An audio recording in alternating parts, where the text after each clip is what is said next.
Hello, everyone. We're back with another episode of the Barely Bookish podcast. Today, we're going to be discussing Rebecca by Daphne du Maurier. So, if you haven't read at least the first 8 chapters, please wait because while these aren't going to cover all 8 chapters in this episode, this is what we have read up until it's through chapter 8. So, there might be some spoilers through chapter 8, but if you've read up until that, you don't have to go any further yet.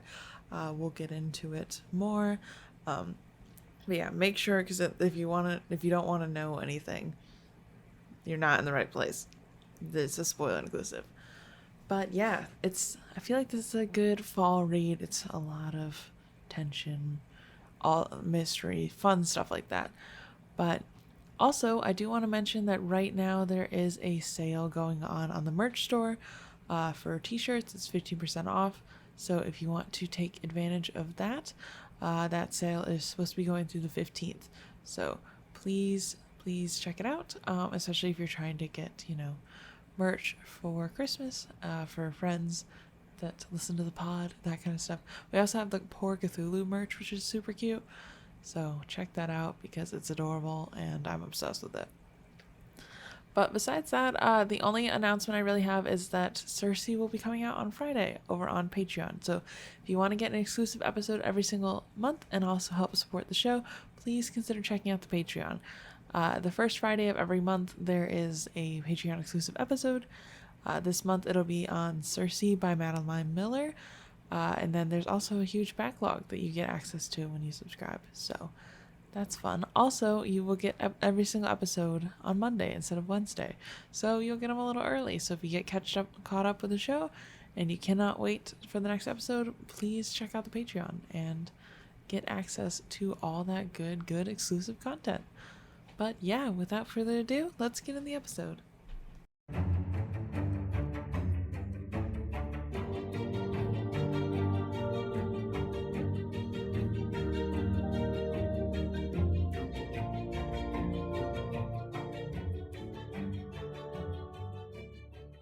Hello, everyone, and welcome back to the Barely Bookish podcast. Today, we are going to be talking about Rebecca with Jen and Shanna. Hi. Hello. And they are a part of the Best Book Club podcast. So we're very excited to have you guys on. And also, could you tell us a little bit about your podcast? Yeah, thank you. We are excited to be doing this. I adore Rebecca, so I'm super pumped. Jen and I have a podcast. We are the Best Book Club podcast where we do a book club at the end of every month. So, yeah, we just have a bunch of people read a book along with us, and then we talk about it in detail and at length. And then between book clubs, we just talk about whatever book we feel like. Honestly, what do you think, Jen? Yeah. Yeah, that's pretty much it. and we love book clubs in this house, okay? I am part of like 2 book clubs at this point. I'm always looking for more book clubs because I feel like I get through books better when I have a book club to read with, you know what I mean? And I think like it's a lot more fun to talk about it with people. So yeah, we're in 2 book clubs, and I think that's about all we can manage. But we try to get into more, and then it's, oh, this is too much. yeah. Yeah, You get a we've little dropped out of sweaty. a couple. Yeah. Mhm. Feel that. I know you get a little sweaty after like the second book club and you're like, all right, I guess I'll just like not sleep tonight and just finish this chapter. Yeah. But today we are talking about Rebecca. So a reminder for all the listeners, if you haven't read the first 8 chapters of Rebecca, please stop here, read them because you will get spoilers. But I only know up to the 8 chapters because I all my listeners know this, but I haven't told at least you, Shanna, that I think I told Jen last time we recorded, but I don't read the back cover of any book that I will ever read. I have no idea what they are until I start reading them. I had no idea what this book was about. I saw a cover and I was like, yeah, sure, sounds good. As long as I was like, I looked up the year it was made and I was like, that's classic literature. Let's do it. This book is so good. I am a chronic book researcher. Mhm. So that blows my mind. Sometimes Jen picks up a book and she's like, "Oh yeah, I didn't even read the synopsis." And I'm like, Yeah, "Okay, sit down. I'll read it to you." and then I don't actually listen to what you say.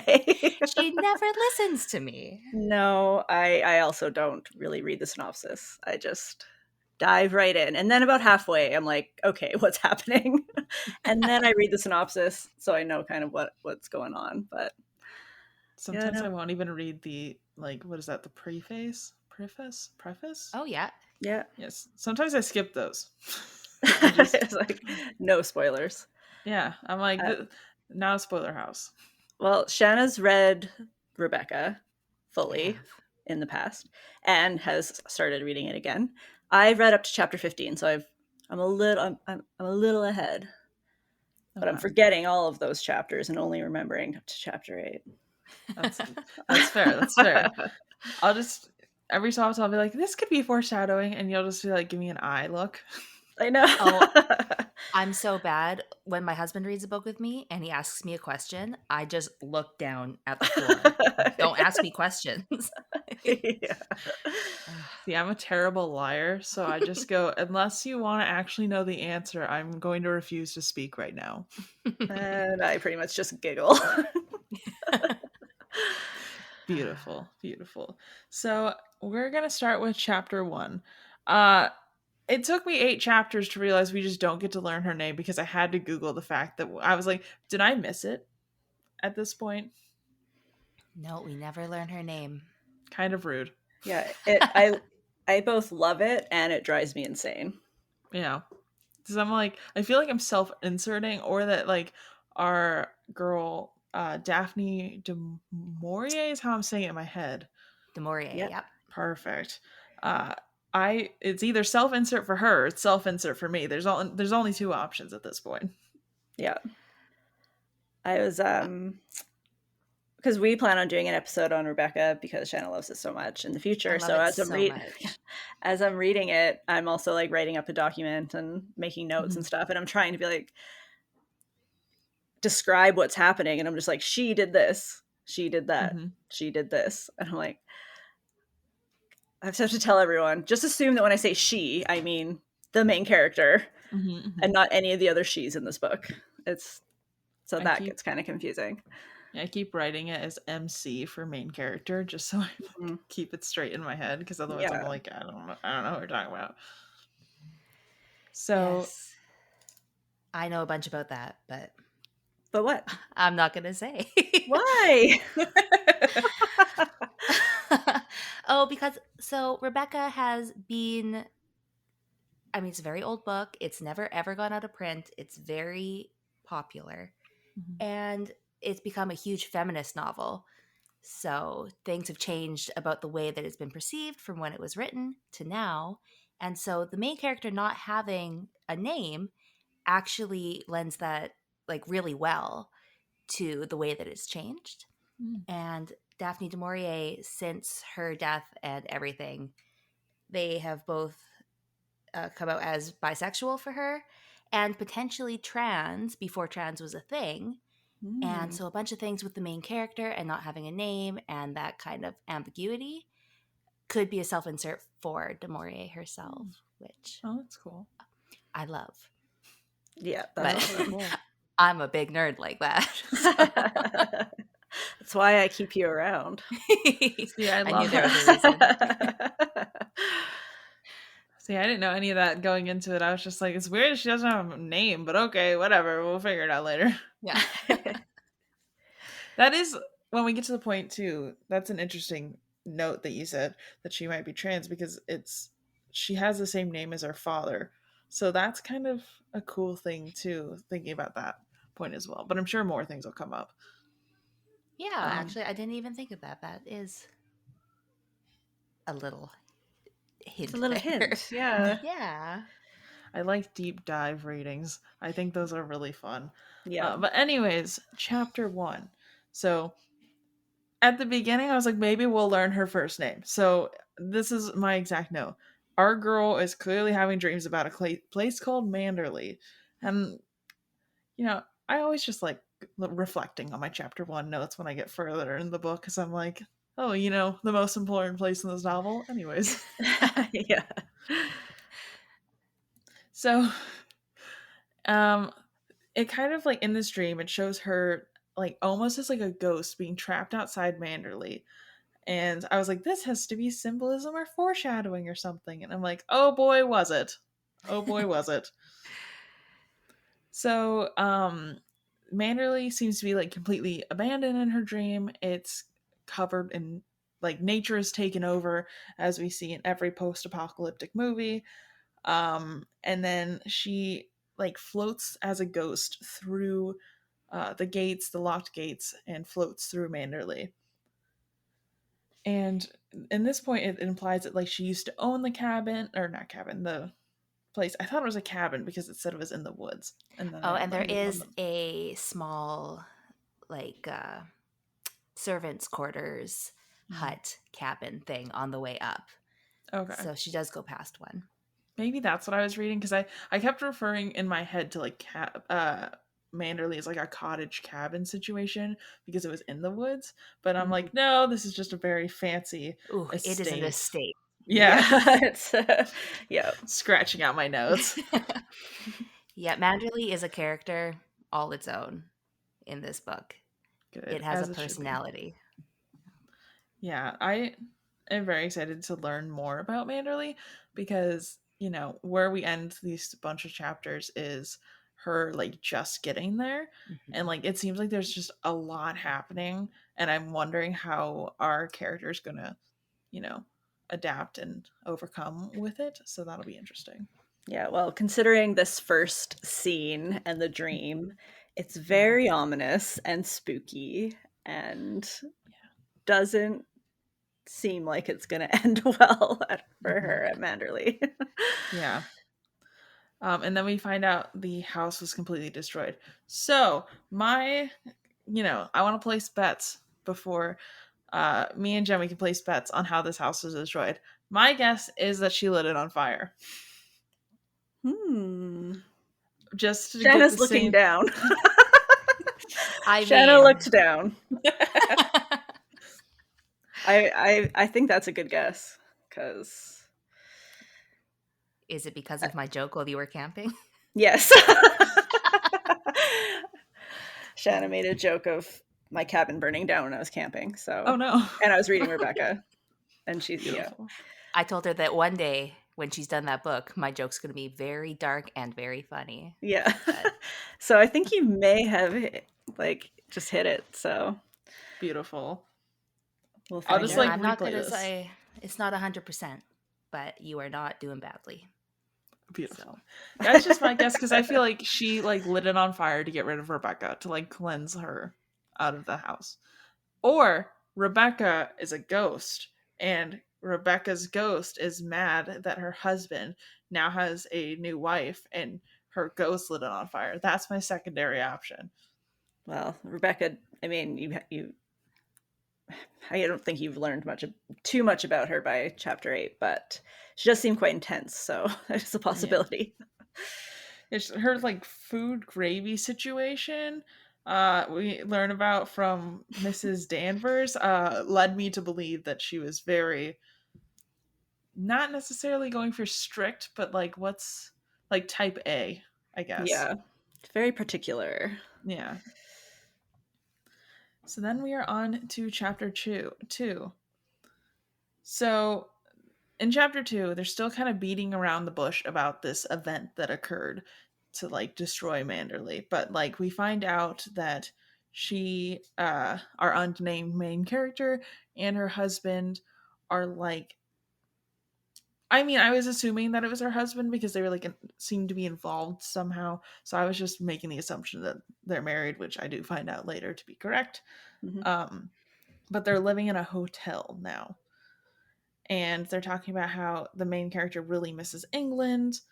But then we find out the main character isn't Rebecca because she mentions being compared to Rebecca. So like this is like my part where I, you know, it really hit me that I should probably start reading the back of books because I was like, oh, this book isn't about Rebecca. Okay. Who is the this main woman? character is not Rebecca. No. Yeah. Although the book is about Rebecca, quite Yeah. largely. So, yeah, they are they've got the vibe of being on the lam. Like, Mhm. why are they not at Manderley? Well, I mean, we know it was destroyed, but Mhm. why? Yeah. Why do they want to be so far away from it? Right? We don't know. It's only chapter 2. Yeah. I know. It's always interesting when books decide to go with the, you'll learn this in time, even though the characters that are experiencing this already know what happened. You'll find out one day. I'm Yeah. always like, just give it to me. Yeah. Yeah, right. Like, if they know, I deserve to know. You know what I mean?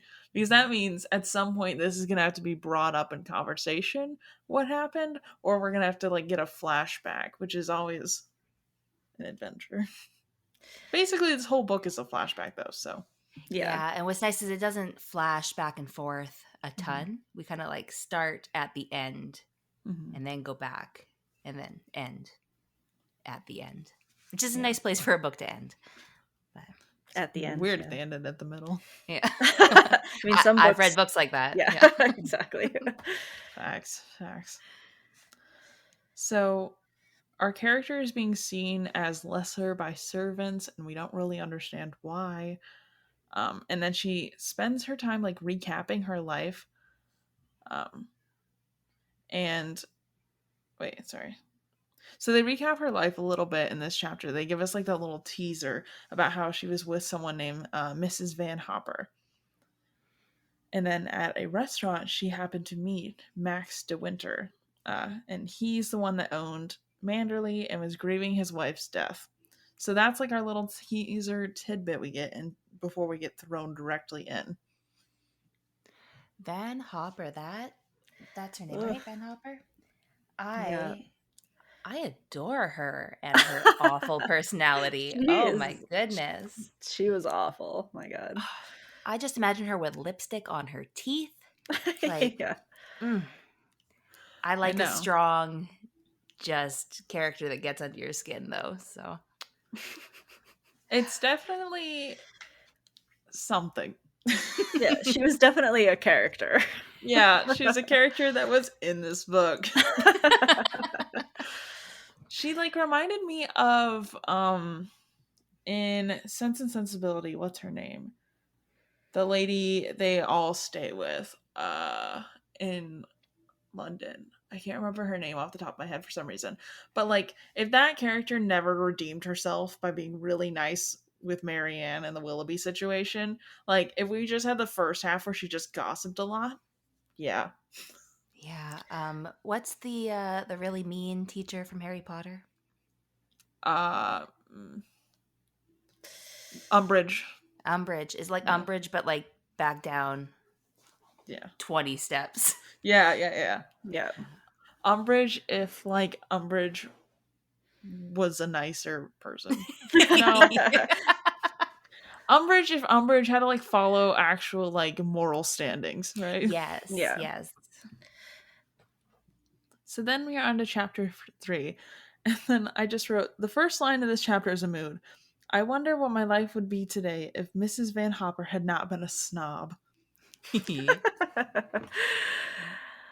Oh, it That would was have been perfect. very different. It would have been very different. Oh, absolutely. Yeah. So apparently people make fun of Mrs. Van Hopper behind her back a lot, which I always find entertaining when people are just that snobby and you can just kind of, like, meet people's eyes over the table and be like, Yeah. can you believe this? Oh my God. Yeah. Yeah.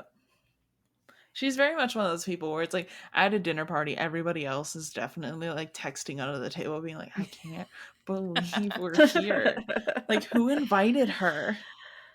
I feel like in those kinds of situations, I'm always looking around like, someone look me in the eye and see how I feel.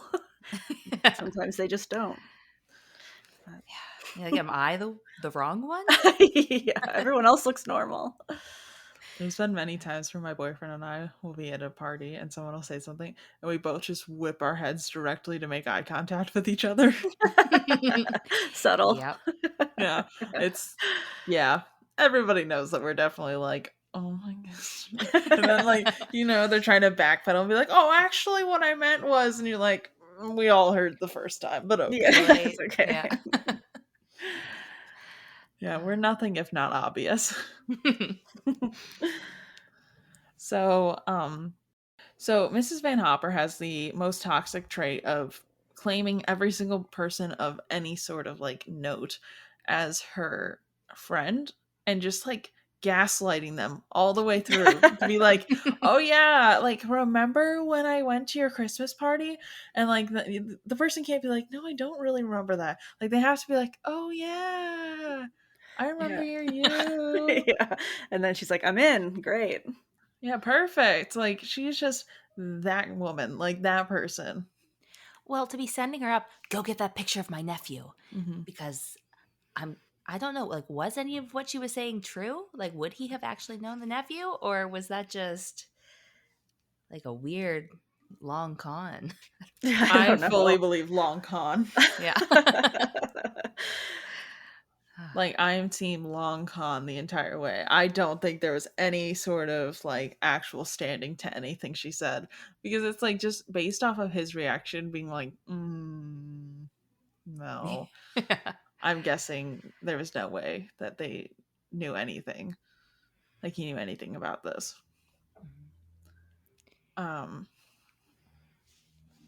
So our main character does not want to be an accomplice to this at all, but she doesn't have like a way out of this. And so at this point we don't know why they're connected, like the two of them. I was trying to figure out, I was like, is this her mother?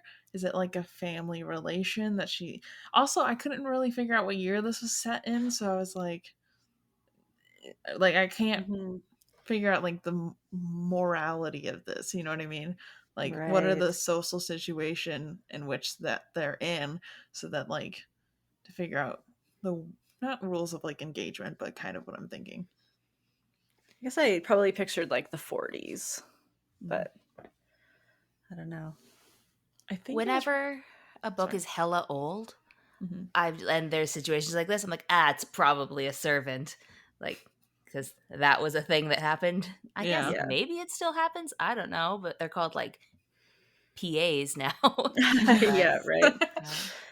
Yeah, that is exactly what she was. I kept imagining, because there's times where I imagine uh Maxim de Winter as Darcy, just because of like the big house. So I always like keep throwing them into the 1800s. I'm like, no, come back, come reel it back in. All right. That's also where I live when I'm reading this book, because yeah, I love Darcy. I'm in love with him. Should I be? I don't know. I don't know. I am. I've tried not to do like very much research on this book to not get spoilers, but I read something in a review, or I don't know where it was, but it mentioned something about Max being a big jerk. And I'm reading the book and I'm like, I think he's awesome. He's hilarious. I'm not getting I'm not really getting jerk, but then I have this like jerk in the back of my mind. It's just like, he's an ass, he's an ass, he's an ass. And I can't get rid of it. I mean, after that proposal, what a charmer. I don't know. I don't know. I liked it. I'm gonna say it though. Our man has some serious red flags, and I'll get to it when we get there. But like, I feel like our main character is like, "Oh, those flags look pretty pink to me," and we're like, "No, like." There was a part where I was like, did he murder his first wife? That's my question. Like, I'm a little uncertain about the situation revolving around her death, but like, is he gonna murder her? I don't know. Maybe I'm just a like crime junkie. Maybe I'm just projecting, but I feel like he could murder her and it wouldn't surprise me. Yeah, and if any of you listeners listen to our podcast, it'll be of no surprise to you that I am like, ooh, pink flags, yeah.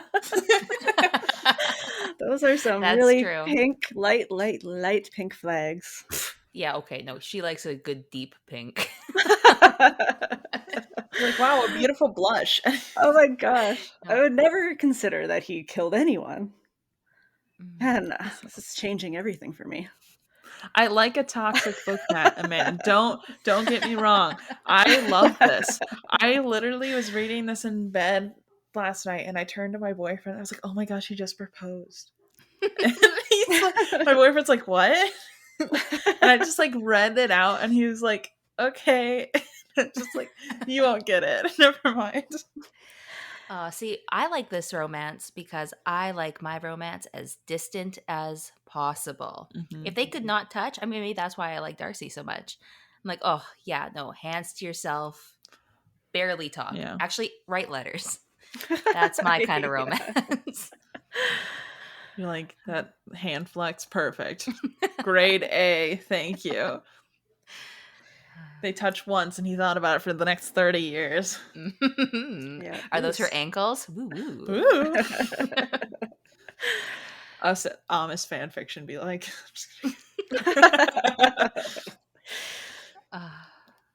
so so Van Hopper likes to make our main character seem super small and unconsequential, but like Mr. De Winter is having absolutely no part of it. Like, they're sitting down and trying to have this whole conversation because, you know, Van Hopper totally weaseled her way into this scenario. And she's like, "Oh, she can just don't pay attention to her. She can go get us tea." And he's like, "Oh, don't worry about it. Like, what are you, trying to like talk to her still?" And I'm like, "Oh, this is danger zone." Yeah. It's a little bit awkward. Yeah, because like, again, that at that point I was still trying to figure out what their relationship was, because I was like, obviously, like, she does not like her much. Like, she doesn't really want her to be involved in any of the conversations, which if she was like your daughter or something, you probably would. I was still trying to figure it out, which we will get to soon when we finally get to learn it. So that, again, I got confused by what year this was set in, because they mentioned Palm Beach, and at this point I was like, okay, it's not the 1800s, I guess. Yeah, good catch. Yeah, but like, I think they're not really taking planes though. They're still taking like trains and boats and stuff. So wasn't planes invented early 1900s, right? Aren't they I talking don't about? know. I think this is just post World War One. Is that because it was? They're talking about how everything was kind of sparse because of the war, or I'm thinking of an entirely different book. But I don't remember them saying anything about that, but that might be because I was reading this at like weird times. So I could have just missed that detail, but I don't know. It kind of sounds familiar to me. I think you might be right. Yeah, you might be right, but I don't know. I was like, I have no idea what year this is in. Sometime between 1901 and 1950. the first time that I read this book is when I learned what a lorgnette was, which I hope I'm saying right, because Mrs. Van Hopper, it's the little binoculars on a stick. I googled that as well. Yes. So, Yeah. what year were they still using those in public? I do know this book was published in 1926, though. So that sets our max time. There you go. Yeah, so probably a little bit before then. I don't know. They might be driving a car. They might be driving a wagon. We aren't sure, but they are getting there. It is a car. Okay. I am sure of this. Yes. I wasn't. When they I imagine it's like Cruella de Vil's car, though. Yes, perfect. I know. I was like, literally, they're talking about like, oh, they're going to Manderley, but they wouldn't specifically like give me enough. Oh wait, no, they do talk about being in a car when he's driving her around. Mm-hmm. But like when they're going to Manderley, I was like, I really need to know if this is a car or not. And they didn't like specify anything enough for me to be like, this is for sure a car or this is for sure a wagon. You know what I mean? So I'm just like sitting there and I'm like, please just like say like that steering wheel, or like you smell exhaust, or you had to stop for gas at some point. Like, give me some sort of like concrete clue, okay? Yeah. So Van Hopper is just trying to insert herself into this dude's life super bad. De Winter is trying to make the main character feel better about the entire situation because he could tell that Van Hopper is a basket case. Okay, like he gives her kind of like those pity eyes, where you kind of make eye contact and be like, "Is she serious?" Because Van Hopper's entire story falls apart about like how they know each other, like very obviously so, and no one's buying it anymore. And then this is the first time we get the clue that like De Winter doesn't want to talk about his home. And it's like super weird because it's like this is your entire house where you grew up, your family's grown up for history and years, and it's on postcards, which we find out later, and it's super Exactly. famous. Yeah, it's a huge deal. Mm-hmm. It's like you live in the White House and you wouldn't want to be like, I live in the White House. You know what I mean? Or Yeah. And what a great thing to talk about with strangers, Mhm. because then you don't have to actually think about anything. You just go on autopilot, you talk about Mhm. your cool house, and then you get out of there. Right? It's like when people ask me about Florida. I can talk about Florida forever because it's crazy here. And Yeah. I don't have to think. And it's great. But like it'd be weird for me to be like Florida? Anyways, next question. Like which like sometimes it's fair. I do want to do that cuz like this I love the beach, but like the people in Florida. Enough said. Anyways. Well, it's That like does.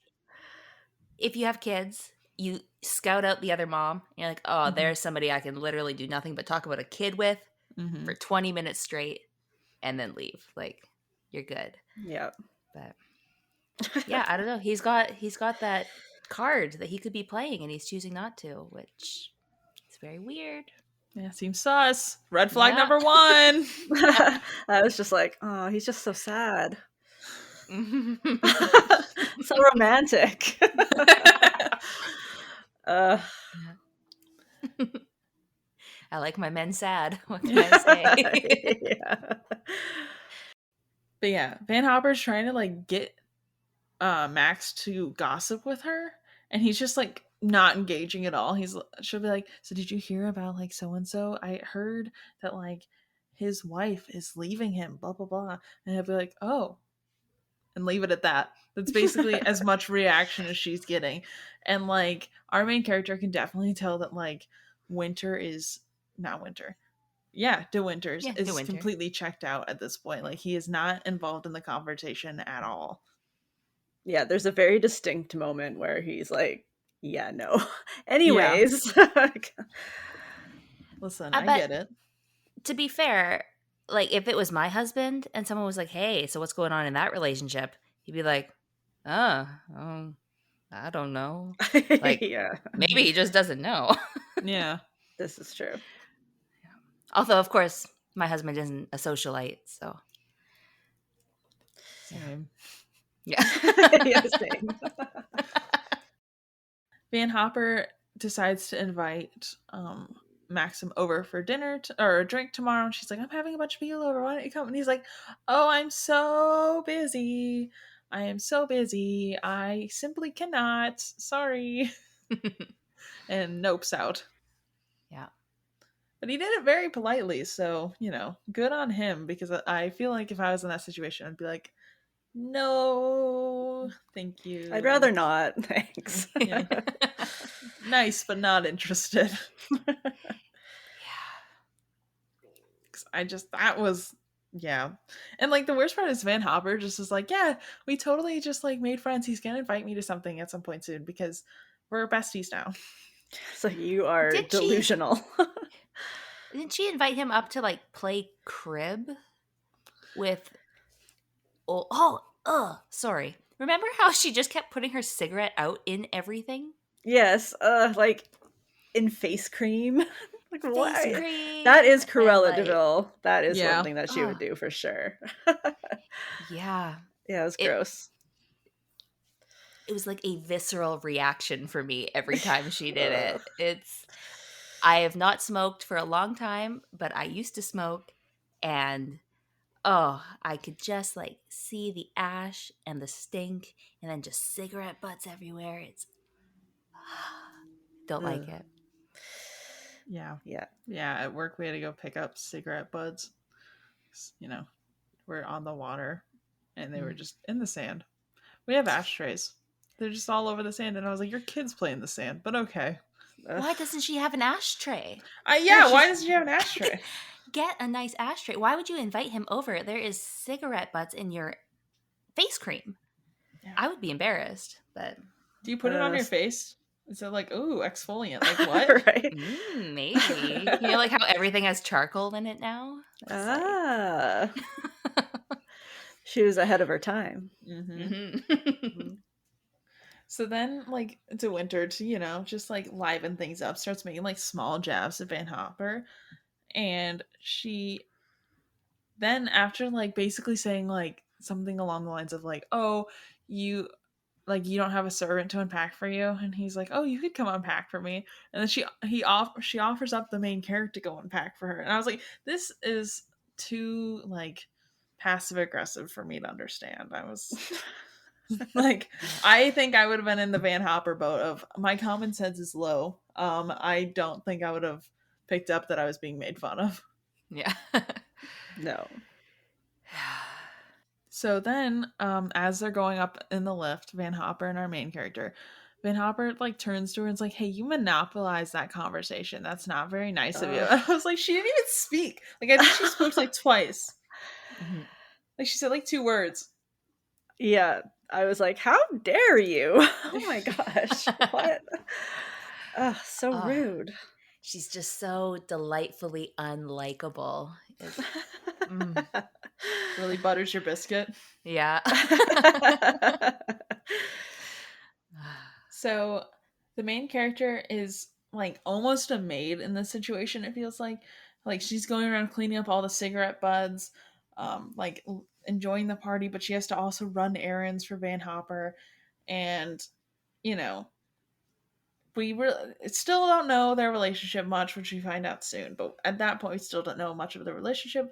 But then De Winter writes her a note that says, "Forgive me, I was very rude this afternoon." And I was like, "Ooh!" Like I know this man is like 8,000 red flags in a person, but like also interesting. Yeah, he's got a real nice house. He's got a nice house. He said, "Forgive me," which of course, like, what is there to forgive? You know? Yeah.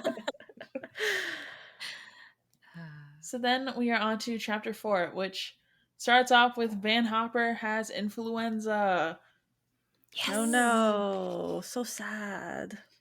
Rip. Anyways. Yeah. Yeah.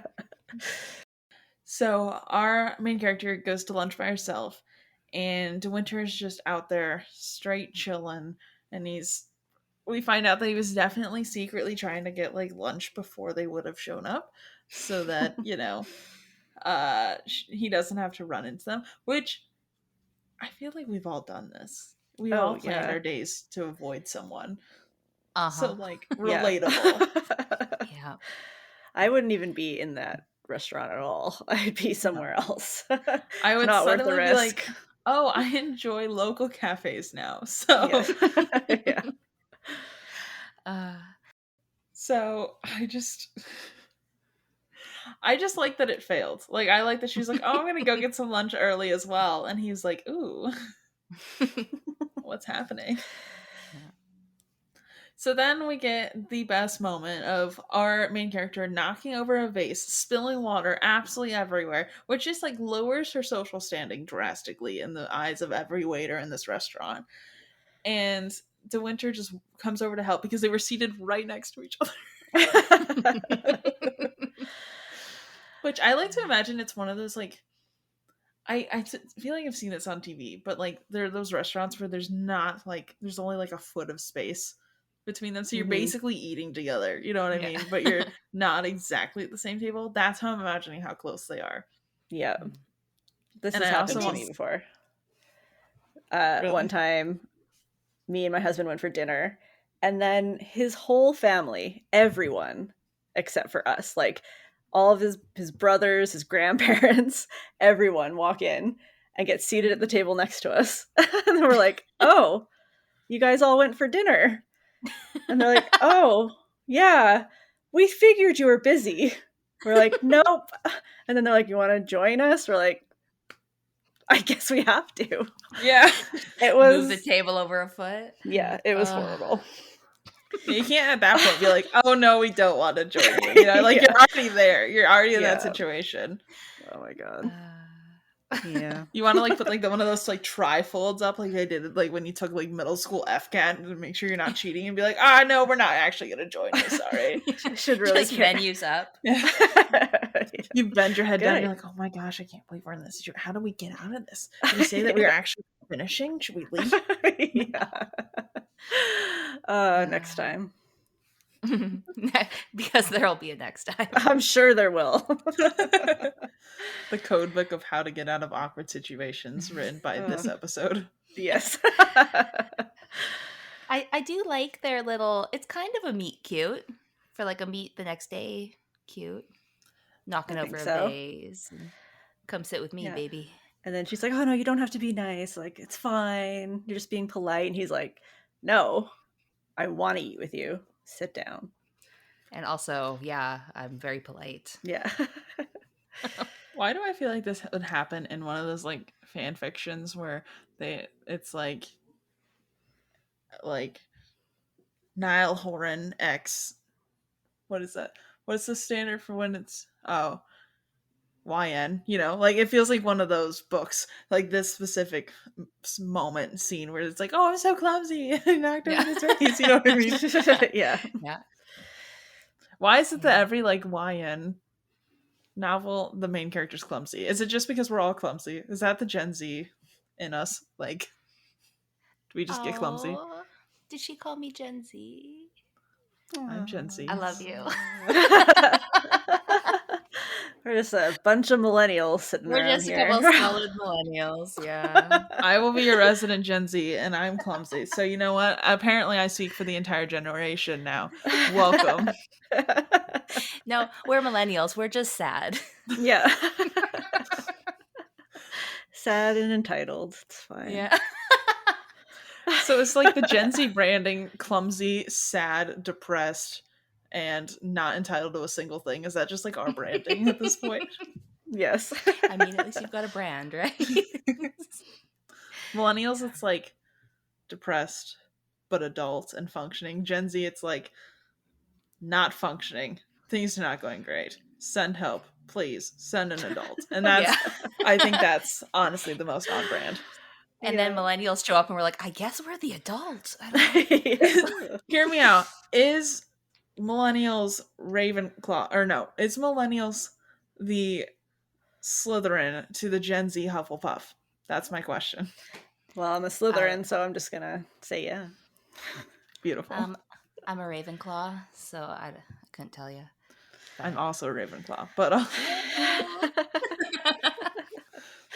very on brand. That sounds right. Anyways, Rebecca.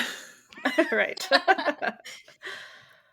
So we still get a lot of like De Winter being very uncomfortable talking about Manderley. And like at that point I was like, maybe he's just uncomfortable talking to Van Hopper about Manderley.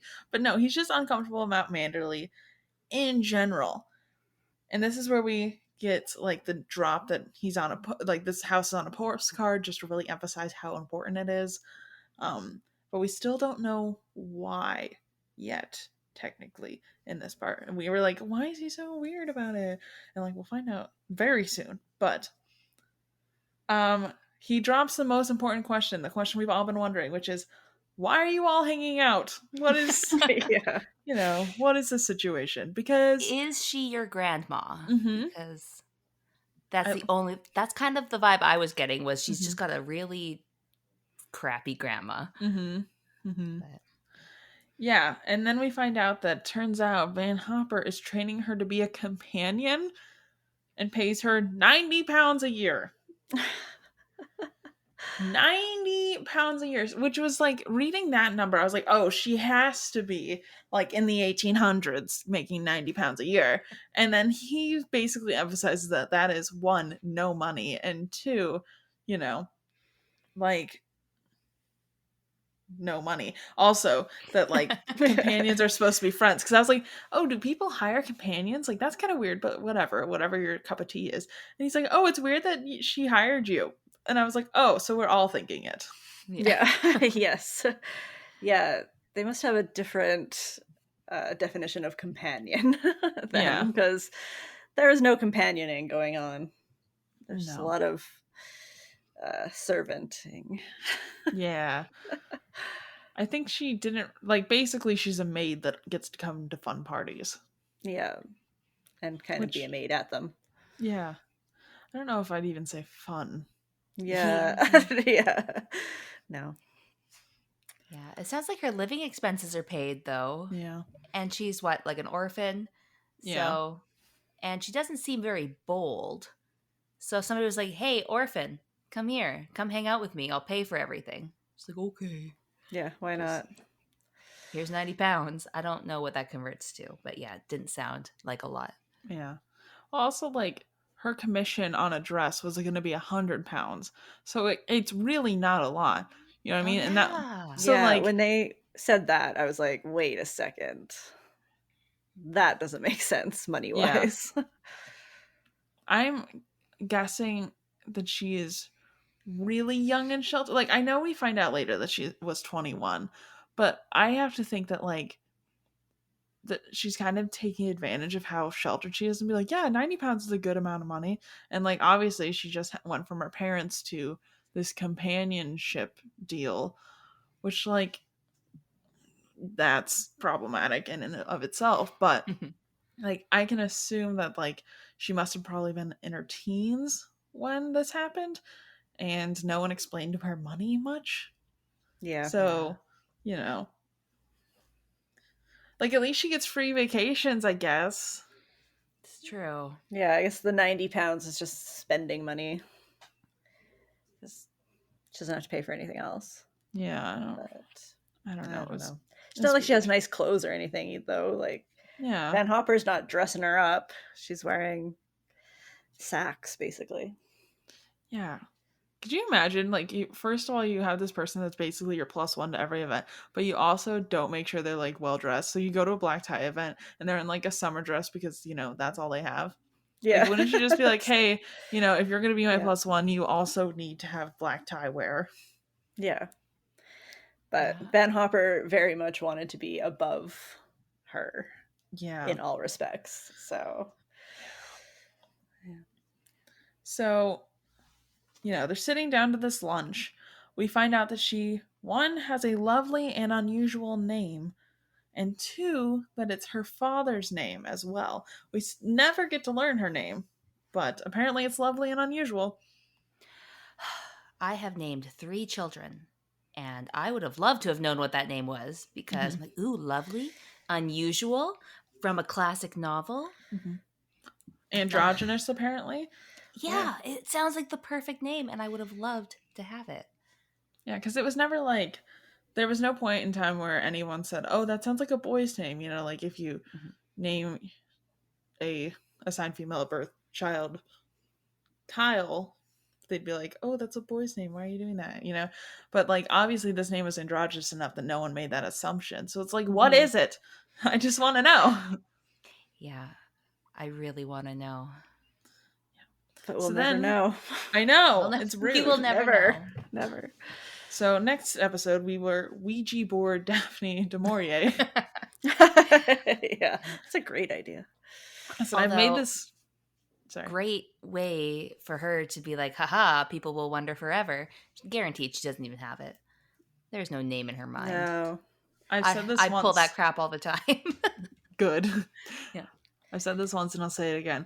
In this podcast in the afterlife, when we have, you know, continuing on and I get to bring back every single author, we're going to be asking that question. So, you know. Yeah. She better figure out an answer real fast. Yeah. She's had so much time. Daphne, you got a few more years. Hopefully quite a few more years. Until this podcast comes to the beyond. And by that point, you better have a name picked out. Start workshopping it now. I should have t-shirts to say Afterlife Podcast. That'd be cute. Anyways, moving on. So,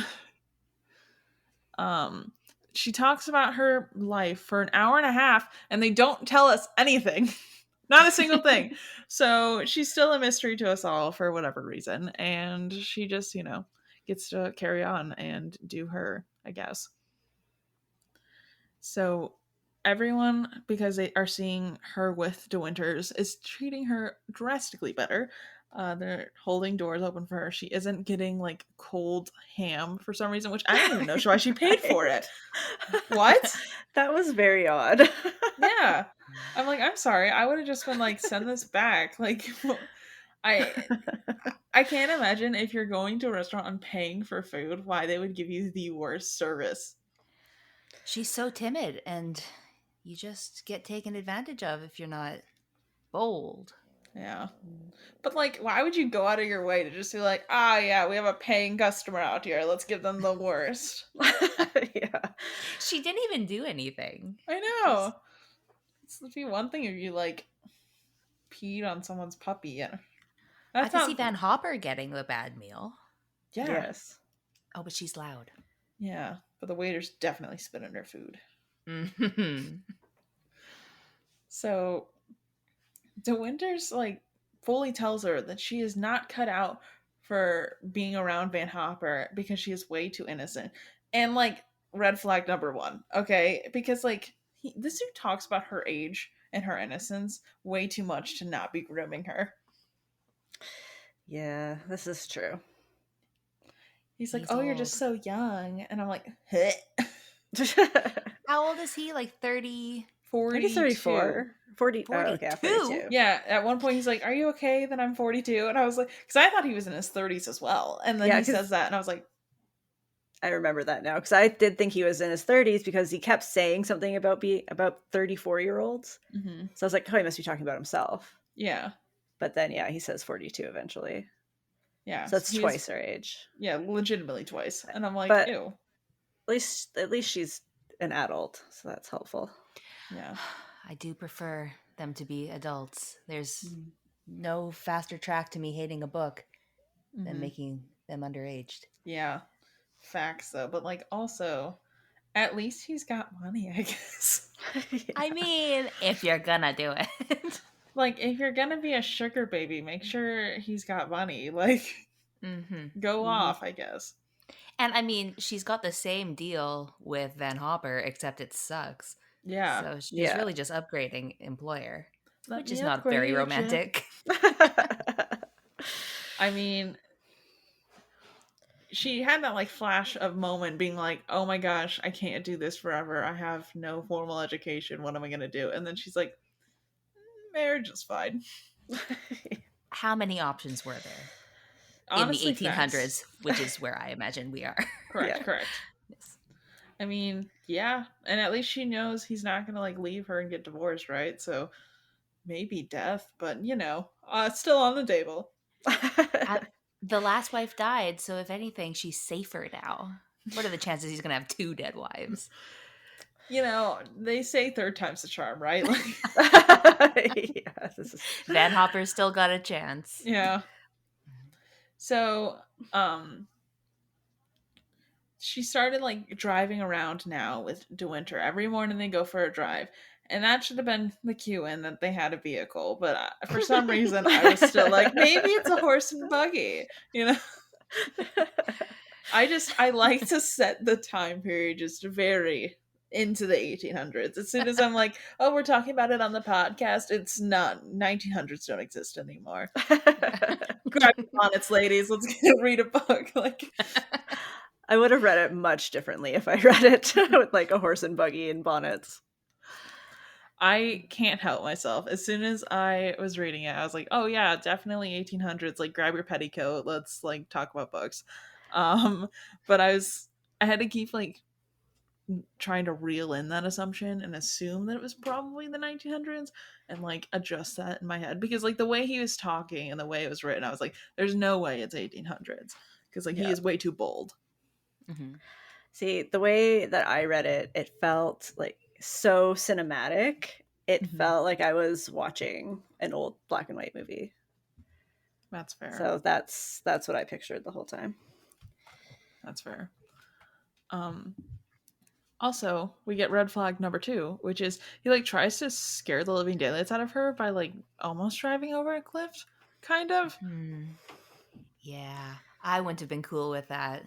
Yeah, that would have been like, okay, you can take me home now. We're just gonna, you have a pleasant day, sir. I'm just gonna leave you here. You need to go to therapy. Like that, I would not have been like, oh, he's so troubled. Like what? Yeah, I didn't have a problem with that at the time, but now that you mention it. My husband takes a corner too fast, and I am like, "What is wrong with you?" Grabbing the Jesus handle for support. See, I was like, okay, I guess we'll figure out what that's about later at some point. And then he goes on to talk about like all the rules about flowers at his house. And I was like, okay, buddy, like I guess have things the way you want, but why? Like, sure, I guess, but like also no. I googled so many flowers. I just guessed I had to probably picture knew them. Oh, well, most of them just look like big poofs of flower. So, yeah, I also googled flowers because I'm thinking like I'm going to be smarter about flowers now. I'm not smarter about flowers now. No. I've just seen them before. Yeah. My mom was an interior decorator for a really long time, which I don't even know how like that relates, but the fact that like for some reason she knew like the names of many flowers and we would just pass by them. She's like, oh, as a child, she'd be like, oh, do you know what that is? That's a hydrangea, blah, blah. And then she'd like tell me the history, like important details about this flower and like the way it grows. And I don't know how those two jobs interact together, but somehow that happened. And so I know a lot of weird flower stuff. So, well, maybe you know how there's words in your life that you read and you say, I hope I never have to say that out loud. Rhododendron? Is that how you say that flower? Does anybody know? I don't remember.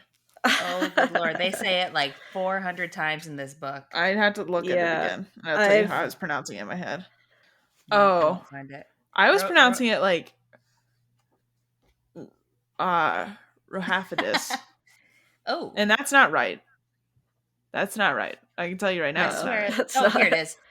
RHODODENDRONS. Wait. Rhododendron. Wait, that's not the one I was. Oh, that sounds good. That's the first time I've ever said it like that out of my mouth or in my head. Usually it's like a shape. Rhododendron. Yeah. Yeah, I was going with like rhododendrons. A 20-sided flower. 20-sided flower. Beautiful. Isn't it gorgeous, everyone? Fun fact, they're found mainly in Asia. Oh, must have been imported. Fancy. Of course it would be imported to Manderley. You think we let native flowers here? Oh, no. No. They only bloom in the spring. So, this drive is ending, and after like the biggest red flag of all red flags, in which she almost got murdered, he's like, hey, thanks for hanging out with me. Read this poetry book. And just hands her this beat up poetry book. And it's like, so you're trying to basically guarantee that you will see each other again, after just being like very scary. And she's like, thanks, that's great, I'm so excited. And I'm like, girl, I don't know how to tell you this, but like he's gonna kill you in your sleep. I'm terrified for you. And so she's like, okay, I'll take this and I'll go read it right now. So she goes and decides to drink tea alone and start reading the poetry book. And I didn't write down the poem and I fully just kind of like glossed over it because I don't know, for some reason when I read poetry, I always forget they're supposed to have meaning. I'm just like, oh, cool, poems. Yeah, I made a note of the name of the poem so I could go back to it, but I did not yet. So I like poetry, but I always forget to dig deeper. I'm just like, oh, nice. Those words sound good together. Yeah, I'm like, beautiful. It's so flowy. Nice. Yeah, I am not into poetry for the most part.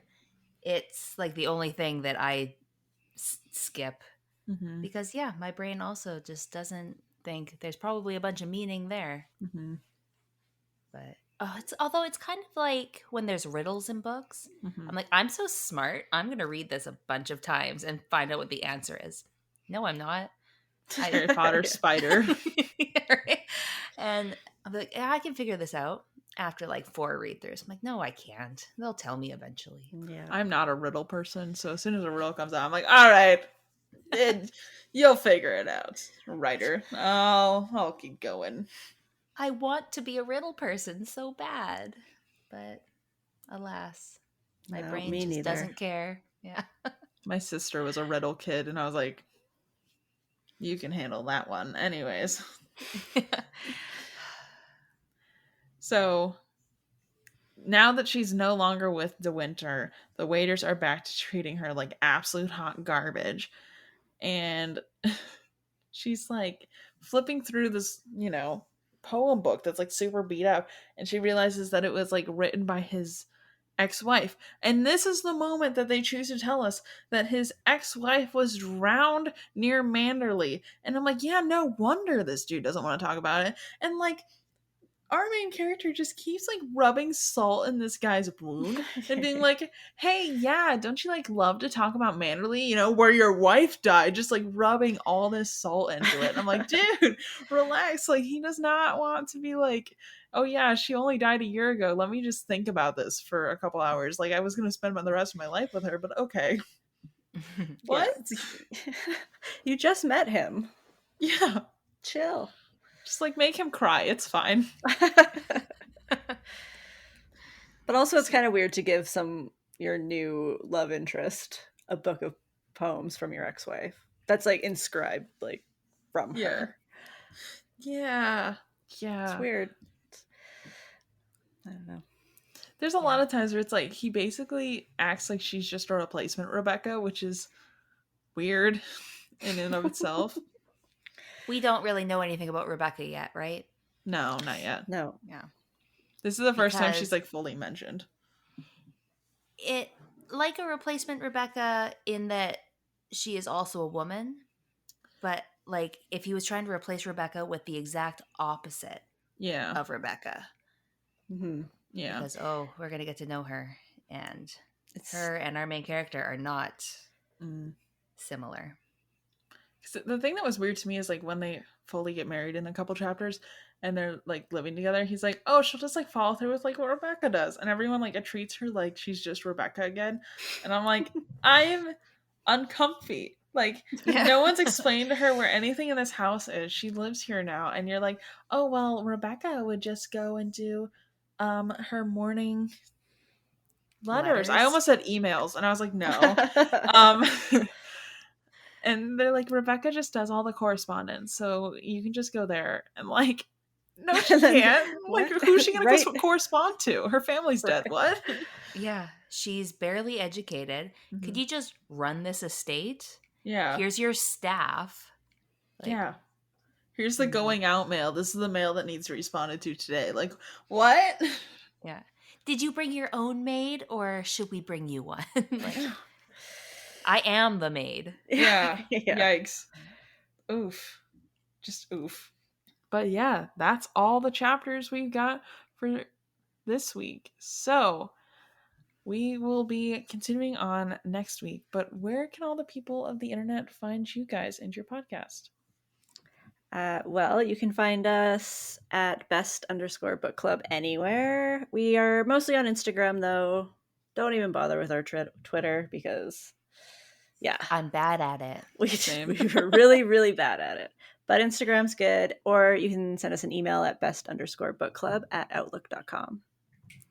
And yeah. Thank you guys so much for joining me. I'll catch you guys later. Bye. All right. Bye. Bye.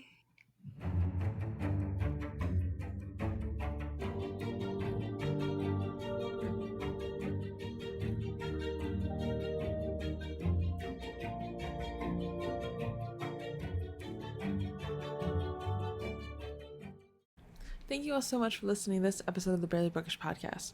I also forgot to mention it in the intro, but for the Barely Book Club, we did just pick our next book. It is These Hollow Vows. So if you are interested in reading that with us in the Barely Book Club, please go to barelybookish.com/connect and you can join the book club. It's over on Discord. It's a lot of fun. It's a wonderful place to be. So please consider joining and reading that with us. Also, if you wanted to get some merch, we currently have a sale going on. So check out the merch store, but all those links are available on barelybookish.com/connect. So you can find it and, enjoy it. But I hope you guys have a great rest of your day, and I'll catch you all in the next episode. Our logo was designed by my little sibling Sarah. Our theme song was designed by Raphael Crux, and I'll catch you all later. Bye!